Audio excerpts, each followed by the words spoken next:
ফের বিতর্কের কেন্দ্রবিন্দুতে মালদার গৌড়বঙ্গ বিশ্ববিদ্যালয়। এবারে বিশ্ববিদ্যালয়ের এক ছাত্রীকে দীর্ঘদিন ধরে হয়রানি, হুমকি, ভয়ভীতি দেখানোর অভিযোগ উঠল বিশ্ববিদ্যালয়ের এক অধ্যাপকের বিরুদ্ধে। ঘটনা জানাজানি হতেই রীতিমতো শোরগোল তৈরি হলো বিশ্ববিদ্যালয়ে। জানা গেছে, অভিযোগকারিণী ছাত্রীর নাম নবনীতা দাস। সে বর্তমানে বিশ্ববিদ্যালয়ের পাস আউট ছাত্রী। সে বিশ্ববিদ্যালয়ে পড়াকালীন সময়ে বিশ্ববিদ্যালয়ের ছাত্র পরিষদ ইউনিটের তৃণমূল ছাত্র পরিষদের সহ সভাপতি পদে ছিল। অভিযোগ এই কারণেই তাকে বিশ্ববিদ্যালয়ের অধ্যাপক বাপি মিশ্র নানাভাবে হয়রানি করেছেন, ভয়ভীতি দেখিয়েছেন, যা বর্তমানেও চলছে। তাই গোটা ঘটনা জানিয়ে ওই ছাত্রী বিশ্ববিদ্যালয় কর্তৃপক্ষ থেকে শুরু করে রাজ্যের মুখ্যমন্ত্রী, শিক্ষামন্ত্রী এবং রাজ্যপালের কাছে অভিযোগ করে, কিন্তু কোনো লাভ হয়নি। তাই শুক্রবার বাধ্য হয়ে সেই সশরীরে বিশ্ববিদ্যালয়ে গিয়ে উপাচার্যের কাছে লিখিত অভিযোগ জানায়। অভিযোগ জানাতে গিয়ে ওই ছাত্রী হাউমাউ করে কেঁদে ফেলে এবং অসুস্থ হয়ে পড়ে বলে খবর। তাই বিশ্ববিদ্যালয় কর্তৃপক্ষ চিকিৎসক ডাকতে বাধ্য হন। ঘটনার খবর পেয়ে বিশ্ববিদ্যালয়ে পুলিশ যায়। বাপি মিশ্র আমাকে বলেছেন যে এতদিন আমাকে মেন্টালিভাবে টর্চার করেছে ক্লাসে, এখন বাইরে লোক দিয়ে আমাকে থ্রেট দিচ্ছে, বলছে সে অনেক প্রভাবশালী লোক, আমার কেউ কিছু করতে পারবে না। মানে আমি নিজের হয়ে যদি লড়তে চাই আমি লড়তে পারবো না, কারণ আমি একজন দেশের সাধারণ নাগরিক, আমার সেরকম ক্ষমতা নেই। কিন্তু সে অনেক বড় প্রভাবশালী লোক, তার অনেক ক্ষমতা, সে চাইলে আমার অনেক বড় ক্ষতি করে দিতে পারে, সে আমার মায়েরও ক্ষতি করতে পারে, সে আমারও ক্ষতি করতে পারে। তোমাকে কেন হয়রানি করছে? আমি টিএমসিপি করি, তৃণমূল ছাত্র পরিষদ করি, সেই জন্য থ্রেট তো চলছে, এখনো চলছে, এর আগেও চলেছে, আজকেও দিচ্ছে থ্রেট। আজকে দিয়েছে বলে আমি আসতে বাধ্য হয়েছি। তবে যার বিরুদ্ধে অভিযোগ, সেই অধ্যাপক বাপি মিশ্র সমস্ত অভিযোগ সর্বৈব মিথ্যা বলে দাবি করেছেন। আমার নামে যে অভিযোগ হয়েছে সে বিষয়টা সম্পর্কে আমি ওয়াকিবহল নই, কারণ কোনো রকমের অভিযোগের কপি আমার কাছে এসে এখনো পৌঁছায়নি, প্রথমত। দ্বিতীয়ত, আমি আপনাদের মাধ্যমেই প্রথম জানতে পারলাম যে একটি ডিপার্টমেন্টের, মানে আমাদের ডিপার্টমেন্টের একটি ছাত্রী যে হচ্ছে আমার নামে কমপ্লেন করেছে।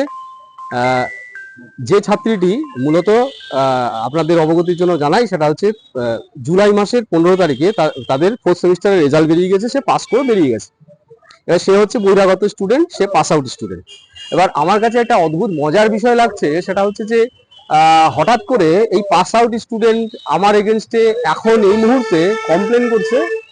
বিষয়টা আমার কাছে খুব রহস্যজনক মনে হচ্ছে। একটি অভিযোগ আমার কাছে এসেছে, সেটা হচ্ছে এরকম যে আমি নাকি তাকে কোনো একটা রাজনৈতিক দল করতে বিরত রেখেছিলাম, তাকে আমি কাজ করতে দেইনি, রাজনৈতিক দলটা করতে দেইনি। এটা সর্বৈব মিথ্যা কথা, সম্পূর্ণ ভিত্তিহীন, এর কোনো সারবত্তা নেই। এই বিষয়ে গৌড়বঙ্গ বিশ্ববিদ্যালয়ের উপাচার্য আশিস ব্যানার্জিকে ধরা হলে তিনি বলেন, ছাত্রীর কাছ থেকে অভিযোগ পেয়েছেন, সেই অভিযোগপত্র বিশ্ববিদ্যালয়ের নির্দিষ্ট সেলে পাঠানো হয়েছে।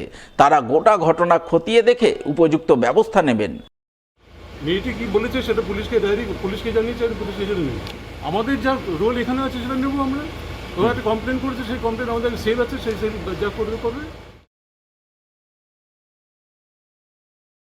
এবার মুখ্যমন্ত্রী মমতা বন্দ্যোপাধ্যায়ের উদ্যোগে ভ্রাম্যমাণ চিকিৎসা কেন্দ্র পেলেন মালদার মোথাবাড়ি বিধানসভা এলাকার সাধারণ মানুষ, যার অঙ্গ হিসেবে শনিবার ভ্রাম্যমাণ চিকিৎসা কেন্দ্রের উদ্বোধন হয়ে গেল মোথাবাড়ি প্রাথমিক স্বাস্থ্য কেন্দ্রে। সেখানেই ফিতে কেটে ভ্রাম্যমাণ চিকিৎসা কেন্দ্রের উদ্বোধন করলেন মোথাবাড়ির বিধায়ক তথা রাজ্যের মন্ত্রী সাবিনা ইয়াসমিন।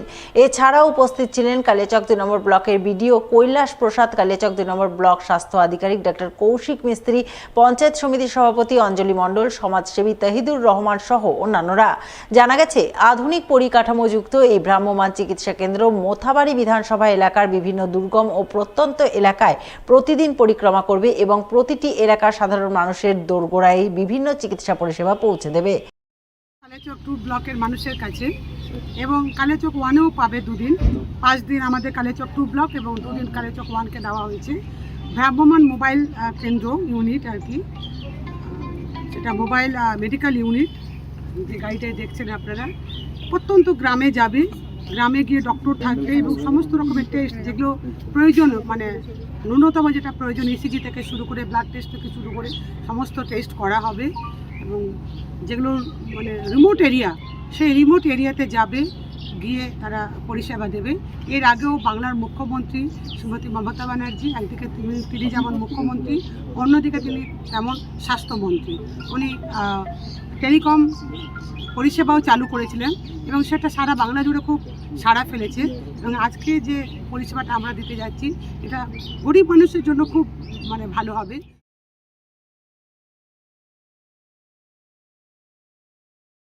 মালদা জেলা পরিষদের অর্থানুকূল্যে ড্রেনের কাজে শিলান্যাস হয়ে গেল কালেচক 1 নম্বর ব্লকের শিলামপুর 2 নম্বর গ্রাম পঞ্চায়েত এলাকায়। শনিবার শিলামপুরের কালিকাপুর ঠাকুরপাড়া এলাকায় ফিতে কেটে নারকেল ফাটিয়ে ড্রেনের কাজের শিলান্যাস করলেন জেলা পরিষদের বনভূমি কর্মাধ্যক্ষ আব্দুর রহমান।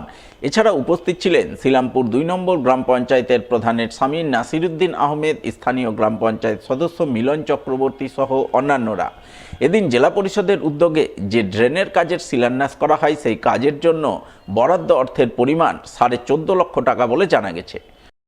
আজকে শিলামপুর 2 গ্রাম পঞ্চায়েতের অন্তর্গত আমাদের কালিকাপুর ঠাকুরপাড়া ইন্দিরা ক্লাবের এখানে মালদা জেলা পরিষদের অর্থানুকূলে প্রায় 14.5 লক্ষ টাকার একটা ড্রেনের শুভ সূচনা করা হলো। এই কর্মযজ্ঞর জন্য আমরা মাননীয় মুখ্যমন্ত্রীকে ধন্যবাদ জানাচ্ছি এবং ওনার দীর্ঘায়ু কামনা করছি। আগামীতেও যেন উনি থাকেন, এভাবে উন্নয়ন আমাদের করেন, এটাই আমরা আশা রাখব।